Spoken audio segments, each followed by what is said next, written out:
ಎಲ್ಲ ಕಡೆ ಉತ್ತಮ ರೆಸ್ಪಾನ್ಸ್ ಬರ್ತಾ ಇದೆ. ವಿತ್ ಮಂಡ್ಯ ವಿಧಾನಸಭಾ ಕ್ಷೇತ್ರದಲ್ಲಿ 12ನೇ ತಾರೀಕು ಚಿಕ್ಕಮಂಡ್ಯದಿಂದ ಸ್ಟಾರ್ಟ್ ಮಾಡ್ತಿದ್ವಿ.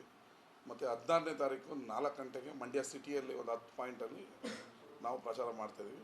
ಆಮೇಲೆ ನಾವೆಲ್ಲ ಗುಂಪಲ್ಲಿ ಮನೆಗೆ ಪ್ರಚಾರ ಹಬ್ಬ ಕಳೆದಿದ ತಕ್ಷಣ, ಈ 2 ದಿನ ಹಬ್ಬ ಕಳೆದಿದ ತಕ್ಷಣ ಮನೆ ಪ್ರಚಾರ ಸ್ಟಾರ್ಟ್ ಮಾಡ್ತೀವಿ. ನಮ್ಮ ಚುನಾವಣೆ ನಮ್ಮದು.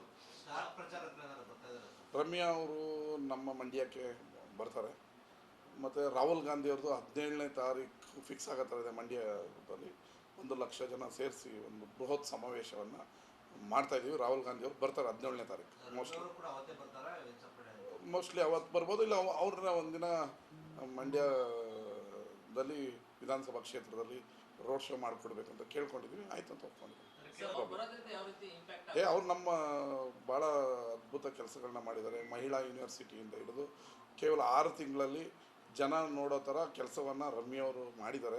ಇವತ್ತು ಕೂಡ ಜನ ರಮ್ಯವ್ರ ಬಗ್ಗೆ, ಅವರ ಕೆಲಸ ಕಾರ್ಯಗಳ ಬಗ್ಗೆ ಮೆಚ್ಚುಗೆಯನ್ನು ಮಾತಾಡ್ತಾರೆ. ರಮ್ಯವ್ರು ಬಂದರೆ ನಮಗೆ ಭಾಳ ಶಕ್ತಿ ಬರುತ್ತೆ, ಆನೆ ಬಲ ಬಂದಂಗೆ ಆಗುತ್ತೆ. 17ನೇ ತಾರೀಕು ಇಲ್ಲ 20ನೇ ತಾರೀಕು, ಈ 2ರಲ್ಲಿ ಒಂದು ದಿನ ಮಂಡ್ಯಕ್ಕೆ ಬರ್ತಾ ಇದ್ದಾರೆ ರಾಹುಲ್ ಗಾಂಧಿ ಅವರು. ಒಂದು ಬೃಹತ್ ಸಮಾವೇಶವನ್ನು ಉದ್ದೇಶಿಸಿ ಮಾತನಾಡ್ತಾರೆ. ಆಲ್ಮೋಸ್ಟ್ ಫಿಕ್ಸ್ ಆಗಿದೆ. 1 ಲಕ್ಷ ಜನನ ಸೇರಿಸಿ ಮಾಡ್ತೀವಿ. CM ಅದು ಆ ಥರ ಏನಿಲ್ಲ. ಈಗ ರಾಹುಲ್ ಗಾಂಧಿ ಅವ್ರು ಬಂದಾಗ CM DCM ಬರಬೇಕು ಅಂತ ಏನಿಲ್ಲ.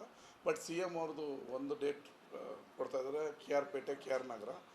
DK ಶಿವಕುಮಾರ್ ಅವ್ರದ್ದು 1 ದಿನ ಕೊಡ್ತಾಯಿದ್ದಾರೆ. ಅದು ಎಲ್ಲಿ ಅಂತ ನಮ್ಮ ಜಿಲ್ಲಾ ಉಸ್ತುವಾರಿ ಸಚಿವರು ಪ್ಲ್ಯಾನ್ ಮಾಡ್ತಾಯಿದ್ದಾರೆ.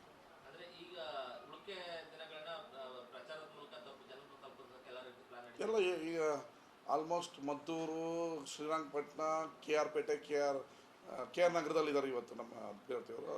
ಈ 2 ದಿನ ರಜಾ, ಹೊಸತಡಕು ಮತ್ತು ಯುಗಾದಿಗೆ ಮಾಡಲ್ಲ. 12ನೇ ತಾರೀಕು ನನ್ನ ಕ್ಷೇತ್ರದಲ್ಲಿದೆ, 16ನೇ ತಾರೀಕು ನನ್ನ ಕ್ಷೇತ್ರದಲ್ಲಿದೆ. ಈ ಮಧ್ಯದಲ್ಲಿ ರಾಹುಲ್ ಗಾಂಧಿ ಅವ್ರ ಫಂಕ್ಷನ್ ಅಟೆಂಡ್ ಮಾಡಬೇಕಾಗುತ್ತೆ, CM ಅವ್ರು ಬಂದಾಗ ಅಟೆಂಡ್ ಮಾಡಬೇಕಾಗುತ್ತೆ. ಆಲ್ಮೋಸ್ಟ್ ಎಲ್ಲ ಕಡೆ ನಮ್ಮ ಅಭ್ಯರ್ಥಿ ಕವರ್ ಮಾಡಿದ್ದಾರೆ.